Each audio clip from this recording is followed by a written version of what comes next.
Rajasthan's Aravalli Hills hide the ruins of Bhangarh Fort, a site widely labeled as the most haunted location in all of India. Local traditions warn that the city belongs to the dead, and that no one who stays within the walls after sunset returns alive. This reputation is reinforced by a formal warning from the Archaeological Survey of India. The government notice posted at the main gate explicitly prohibits entry after sunset, citing legal penalties including fines and imprisonment for anyone who violates the curfew. The legend begins with a practitioner of the dark arts named Singya.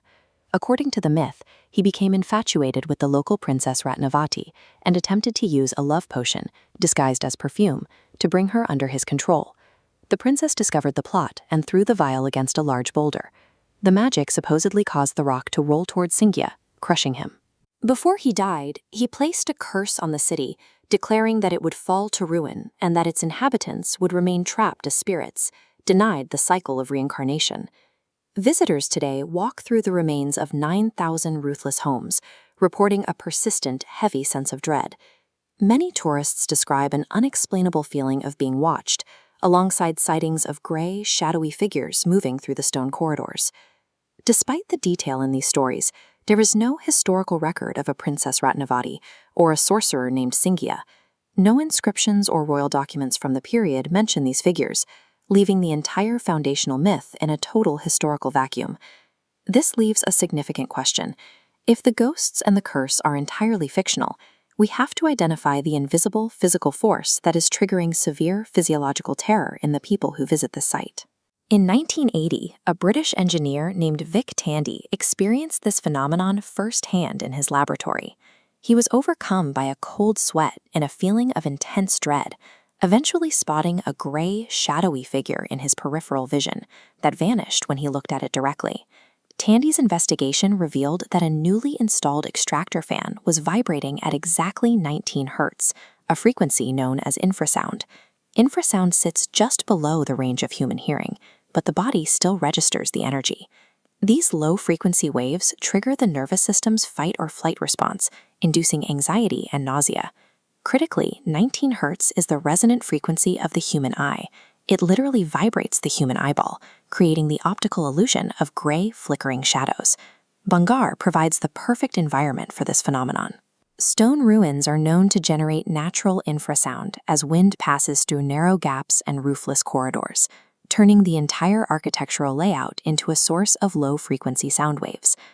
This is compounded by the fort's location in seismic zone 4. The frequent minor tectonic shifts in the Aravalli Hills produce additional subterranean vibrations that tourists absorb through their feet, further heightening the body's sense of alarm.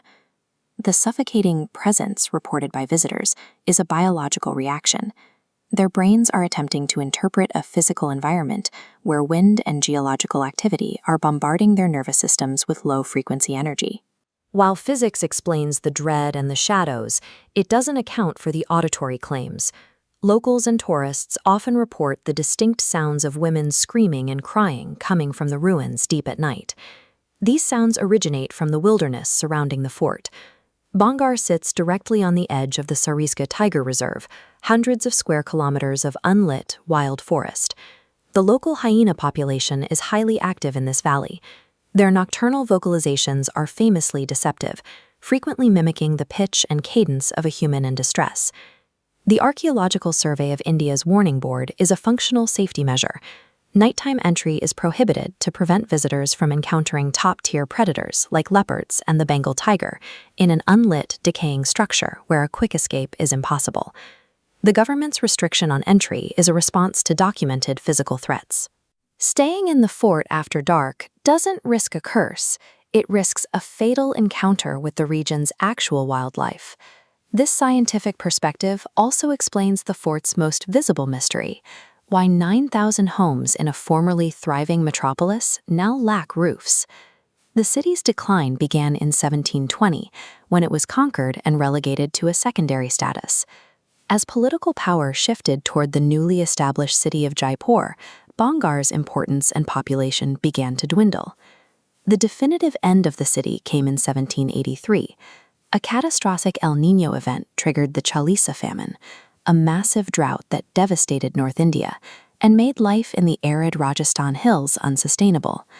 The population abandoned the city in a desperate search for water. Over the next 2 centuries, without any residents to perform basic maintenance, the wooden roofs rotted and collapsed, leaving only the stone wall standing. Bhangarh's destruction was a consequence of global weather patterns and political obsolescence. The city fell to a combination of drought and displacement rather than a single man's dying curse.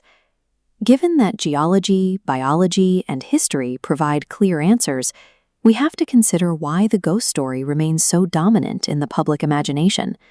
The answer lies in suggestibility. When the human brain is primed to expect a specific experience, it will interpret ambiguous data to fit that expectation. A 2008 experiment at Goldsmiths University placed people in a completely empty room and told them to expect paranormal activity. Over 20% of participants reported feeling an invisible presence, and 8% reported a sense of terror, despite the room containing no external triggers. Tourists arrive at Bhangarh after viewing countless videos and reading articles that frame it as haunted. This puts their brains into a state of high alert, where every rustling leaf, every shifting shadow, or hyena call is processed as evidence of the supernatural. Narratives about wizards and curses provide a sense of order that a random, devastating climate disaster does not. Identifying the biological and geological triggers for these experiences allows us to navigate the ruins without the